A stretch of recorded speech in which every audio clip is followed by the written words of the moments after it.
اعوذ باللہ من الشیطان الرجیم، بسم اللہ الرحمن الرحیم۔ ناظرین کرام، السلام علیکم ورحمۃ اللہ وبرکاتہ۔ خداوند عالم سے دعا ہے کہ وہ آپ کی قرآن کی ان زحمتوں کو قبول فرمائے۔ سورہ مریم کی تفسیر کا سلسلہ جاری ہے انشاءاللہ۔ آج کے اس ایپیسوڈ میں ہم سورہ مریم کی آیت نمبر 41 سے 44 تک کی تفسیر کو جانیں گے۔ تو آئیے تفسیر کو جاننے سے پہلے تلاوت اور ترجمے کو سنتے ہیں۔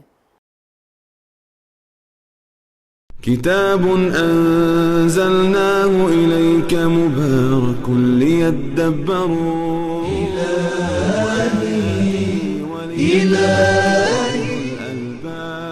بسم الله الرحمن الرحيم واذكر في الكتاب إبراهيم إنه كان صديقا نبيا۔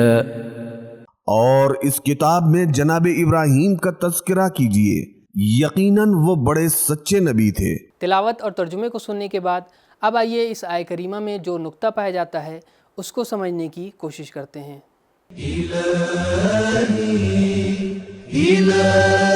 صدیق اس پر صادق آتا ہے کہ جس نے حق کی بہت زیادہ تصدیق کی ہو اور جس کا تمام کردار سچائی کے ساتھ ہو، جو زبان سے کہہ دے اس پر عمل پیرا ہو جائے، اور جو کچھ کر دے اس کے بارے میں کہہ دے کہ یہ میں نے کہا ہے۔ نقطے کے بعد اب آئیے اس آیت میں پائے جانے والے پیغام کی وضاحت کرتے ہیں۔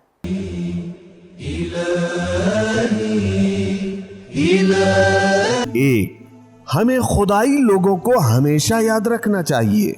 دو، دوسروں کے کمالات میں غور و فکر کرنا اور بزرگوں کی جلالت و عظمت بیان کرنا تربیت کے طریقوں میں سے ایک طریقہ ہے۔ تین، صداقت نبوت کی شرط ہے۔ چار، صداقت ایک عظیم سرمایہ ہے جو انسانی طور طریقے کا حصہ ہے۔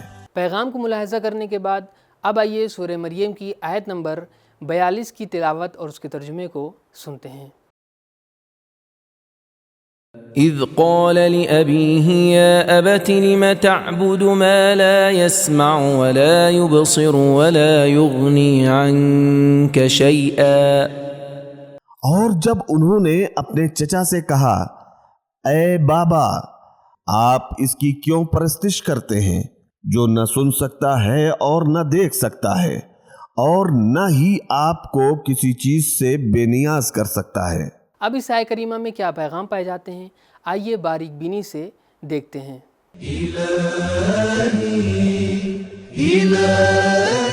حضرت ابراہیم علیہ السلام کے والد گرامی فوت ہو گئے تھے۔ قرآن مجید میں جن کی طرف پدر اور والد کے عنوان سے نسبت دی گئی ہے وہ ان کے سرپرست یا چچا تھے یا آپ کی والدہ کے شوہر تھے۔ روایات اہل بیت علیہم السلام میں موجود ہے کہ حضرت ابراہیم علیہ السلام کے والد گرامی ایک موحد اور خدا پرست انسان تھے، اور آیت میں اب سے مراد ان کے چچا ہیں۔ عربی زبان میں لفظ اب کے مختلف معنی ہیں: استاد، پالنے والے، حتیٰ کہ بیوی کے باپ کو بھی اب کہا جاتا ہے۔ حدیث میں آیا ہے کہ رسول اللہ صلی اللہ علیہ وآلہ وسلم نے فرمایا، انا وعلی ابواہ هذه الامہ، میں اور علی اس امت کے باپ ہیں۔ تو یہ تھے اس آیہ کریمہ کے نکات۔ اب آئیے اس آیت میں پائے جانے والے اہم پیغام کو بھی بیان کرتے ہیں۔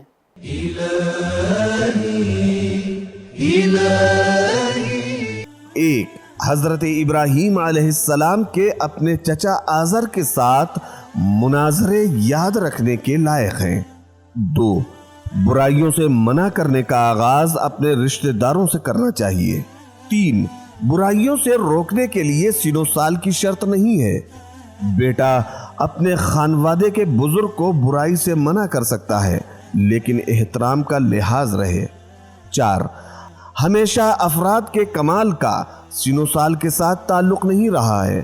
بعض اوقات گھر میں بیٹا اپنے بزرگوں سے بہتر سوچ سمجھ رکھتا ہے۔ پانچ، تبلیغ و نصیحت کو ہمیشہ عمومی نہیں ہونا چاہیے بلکہ بعض اوقات اپنے گھر کے افراد کو بھی تبلیغ کر دی جائے۔ 6، برے کاموں سے روکنے کے معاملے میں سوال کر کے لوگوں کی سوچ کو فیصلے پر آمادہ کریں۔ 7 لوگوں کو باطل اعتقاد سے روکنا چاہیے۔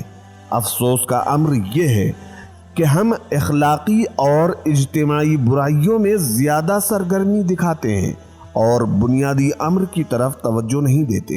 8 راہ حق کو اپنی محبتوں پہ قربان مت کریں۔ رشتہ داری کو نہی از منکر میں رکاوٹ نہ بننے دیں۔ 9 بت پرستی فرشتہ پرستی انسان پرستی اور گاؤ پرستی سے بدتر ہے، کیونکہ ان میں قوت سماعت و بصارت اور شعور ہے، بتوں میں تو کچھ بھی نہیں ہے۔ اب آئیے اس سلسلے کو آگے بڑھاتے ہوئے آج کے ایپیسوڈ کی آخری 2 آیتوں کی تلاوت اور ترجمے کو سنتے ہیں۔ يا أبت إني قد جاءني من العلم ما لم يأتك فاتبعني أهدك صراطا سويا يا أبت لا تعبد الشيطان إن الشيطان كان للرحمن عصيا۔ اے چچا جان، بالتحقیق میرے پاس وہ علم ہے جو آپ کے پاس نہیں، پس آپ میری بات تسلیم کریں، میں آپ کو سیدھی راہ دکھلاؤں گا۔ اے چچا جان، شیطان کی پرستش نہ کریں، کیونکہ شیطان تو خدا کا نافرمان ہے۔ تلاوت اور ترجمے کو سننے کے بعد اب آئیے دیکھتے ہیں کہ اس میں کیا اہم نکات پائے جاتے ہیں۔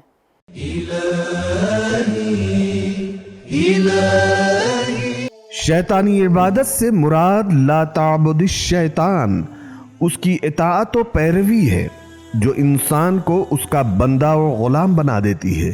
اب آئیے اس میں پائے جانے والے کچھ اہم پیغام کی طرف بھی اشارہ کرتے ہیں۔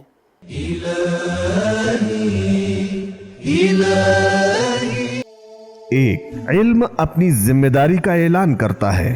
2 انبیاء کا علم بھی محدود ہے۔ 3 جو شخص نہی از منکر کرے اس کے لیے علم ہونا بھی ضروری ہے۔ 4 بعض مقام میں اپنی عظمت و جلالت کا اظہار کرنا لازم ہو جاتا ہے۔ 5 شرک کی بنیاد جہالت ہے۔ 6 لوگوں کو چاہیے کہ وہ عالم کی پیروی کریں۔ 7 چھوٹے عمر کا آدمی بڑے بڑوں کا رہبر بن سکتا ہے۔ 8 انبیاء کی پیروی کرنا صراط مستقیم اور سیدھا راستہ ہے۔ 9 نہی از منکر کرتے وقت دلیل بھی ہمیں بیان کرنی چاہیے۔ 10 شیطان کی اطاعت و دوستی دونوں خطرناک ہیں، وہ تو خود معصیت کار ہے، وہ ہمارے لیے کیا خوبی لا سکتا ہے۔ ان الشیطان کان للرحمن عصیا، خداوند تعالیٰ کی ذات رحمت کا سرچشمہ ہے، اس کی معصیت کس قدر بری ہے۔ تو ناظرین، آج کا ہمارا ایپیسوڈ یہیں پر ختم ہوتا ہے۔ انشاءاللہ اگلے ایپیسوڈ میں سورہ مریم کی مزید آیتوں کی تفسیر کے ساتھ آپ کی خدمت میں حاضر ہوں گے۔ تب تک کے لیے شکریہ، خدا حافظ۔ سبیل قرآن، قرآنی سماج کی پہچان۔